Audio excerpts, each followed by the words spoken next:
بسم اللہ الرحمن الرحیم۔ حادثات سے بچنے کا وظیفہ۔ حضرت طلق رضی اللہ تعالیٰ عنہ فرماتے ہیں کہ ایک شخص حضرت ابو ولدردہ رضی اللہ تعالیٰ عنہ کی خدمت میں حاضر ہوا اور عرض کیا کہ آپ کا مکان جل گیا ہے۔ فرمایا نہیں جلا۔ پھر دوسرے شخص نے آ کر یہی اطلاع دی تو فرمایا نہیں جلا۔ پھر تیسرے شخص نے آ کر یہی خبر دی، آپ نے فرمایا نہیں جلا۔ پھر ایک اور شخص نے آ کر کہا کہ اے ابو ولدردہ، آگ کے شرارے بہت بلند ہوئے، مگر جب آپ کے مکان تک آگ پہنچی تو بجھ گئی۔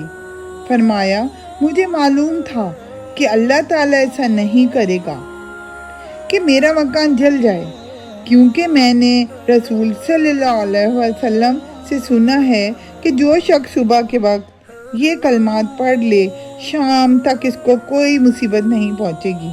میں نے صبح یہ کلمات پڑھے تھے، اسی لیے مجھے یقین تھا کہ میرا مکان نہیں جل سکتا۔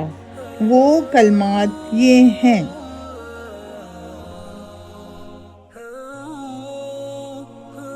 اللہم انت ربی لا الہ الا انت علیک توکلت وانت رب العرش الکریم۔ عرش الکریم ما شاء اللہ کان وما لم یشاء لم یکن ولا حول ولا قوة الا باللہ العلی العظیم۔ اعلموا ان اللہ علی کل شیء قدیر وان اللہ قد احاط بكل شیء علما۔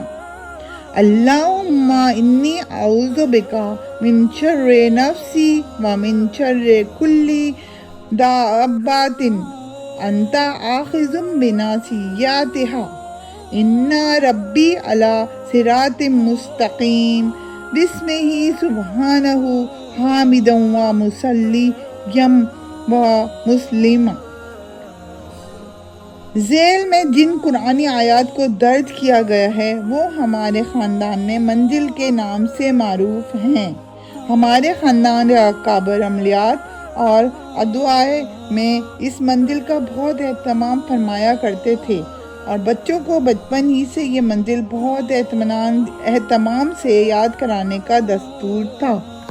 اور دوستو، ہر انسان ماں کے پیٹ سے پڑھ کر نہیں نکلتا اور وہ غلطیاں کر کر کے سیکھتا ہے، اور اگر مجھ سے کوئی غلطی ہو گئی ہو تو مجھے معاف فرما دیجیے گا۔